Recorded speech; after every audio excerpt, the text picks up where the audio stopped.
You probably saw the headlines back in 2022. Sri Lanka, it was everywhere. Economic collapse, huge protests, the government just completely falling apart. But the real story, the one that often gets missed, isn't just what happened, it's how. So in this explainer, we're going to pull back the curtain and really unpack the mechanics of this collapse. We're going way past the headlines to see the systemic rot that brought a whole nation down. All right, so first, let's just set the scene. Before we can even start to diagnose the causes, we really need to get a feel for the crisis as it was actually happening on the ground. This was a human-level catastrophe, and it absolutely grabbed the world's attention. Just let that sink in for a second. An entire nation ran out of money. We're not talking about a company going bankrupt or a bank failing. We're talking about a country with over 20 million people that just couldn't afford the absolute basics to keep things running. It was, for all intents and purposes, a complete shutdown. And what's really shocking is just how fast this all went down. Look at this timeline. It shows an incredibly rapid nosedive. It all kicks off with one big policy decision, these huge tax cuts in late 2019. And then, boom. Less than 3 years later, the whole country is dealing with empty store shelves, people waiting in line for fuel for days, and a total political meltdown. Which, of course, brings us to the central question we're trying to answer here. This wasn't some slow, gradual decline. It was like the country just fell off a cliff. So how on earth does a modern, middle-income nation just run out of everything? Well, the answer goes way deeper than just one or two bad decisions. To really find the answer, we have to kind of redefine a word we all think we understand: corruption. See, in Sri Lanka, this wasn't about a few shady officials taking bribes under the table. No, this is about the entire political operating system. The key concept you've got to grasp here is something experts call the patronage state. And the crucial insight is that this isn't really about individual greed. It's an entire model for how to run a country.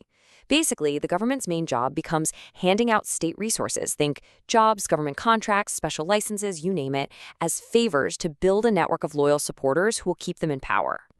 And the system, it creates this perfect, self-perpetuating cycle, right? Step 1, politicians need cash and support to get elected.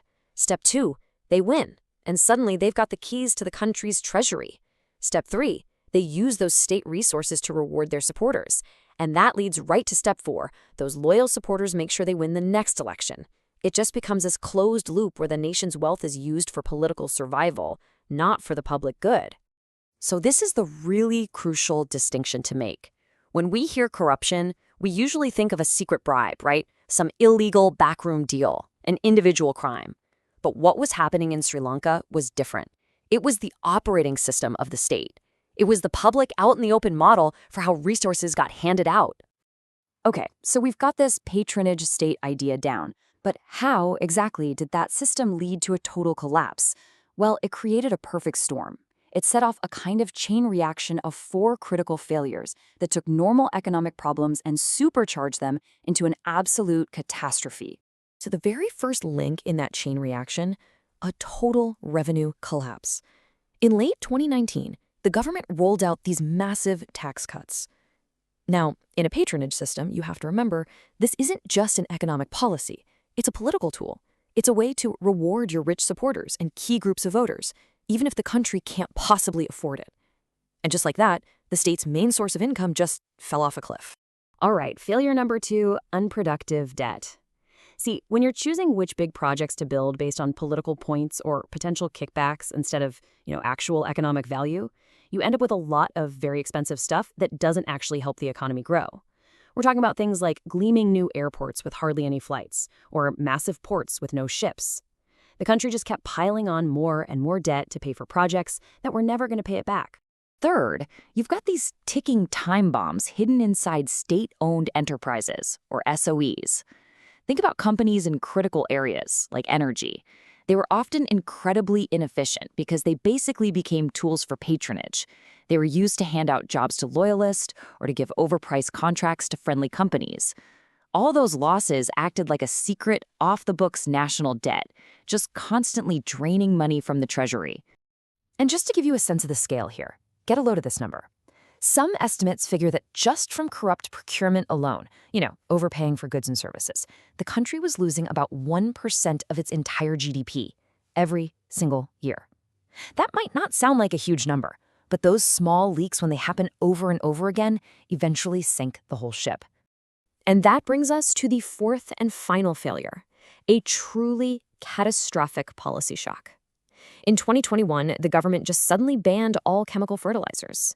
Now, in a system where powerful people can push through their pet projects with zero accountability, all the warnings from experts were just ignored.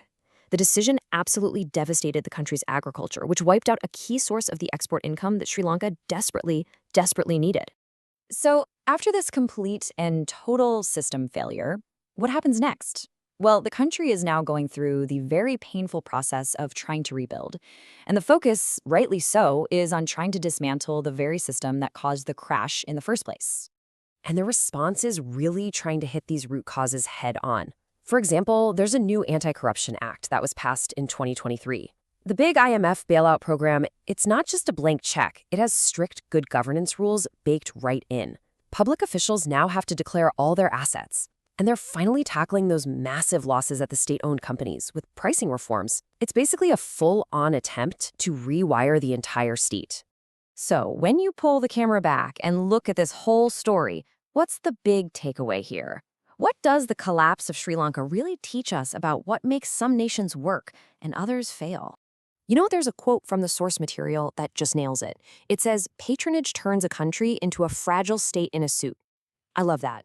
Because on the surface, right, it looks the part. It's got all the appearances of a modern, stable country. But underneath that suit, the foundations are just completely rotten. And that's because this kind of systemic corruption, it does way more than just steal money. It actually destroys the state's ability to function. It creates terrible incentives where leaders care more about their own political survival than the nation's financial health. It guts the very institutions that are supposed to act as checks and balances, and it completely distorts the market so that the winners are the companies with the best connections, not the best products. And that, right there, is the core lesson. The system wasn't built for resilience. It was built for loyalty. So when the inevitable shocks came, like the pandemic crushing tourism or a global energy crisis, there was no buffer. The system had no flex. Why? Because every single decision, every government job, every single contract, it wasn't designed to make the country stronger. It was designed to secure political loyalty. And that leaves us with one last pretty sobering question to think about. Sri Lanka is a really dramatic case, for sure. But the basic mechanics, leaders prioritizing their own political survival over the health of the nation, that's not unique at all. So the real question is, how many other countries out there look stable on the surface, but are really just one bad shock away from their own collapse?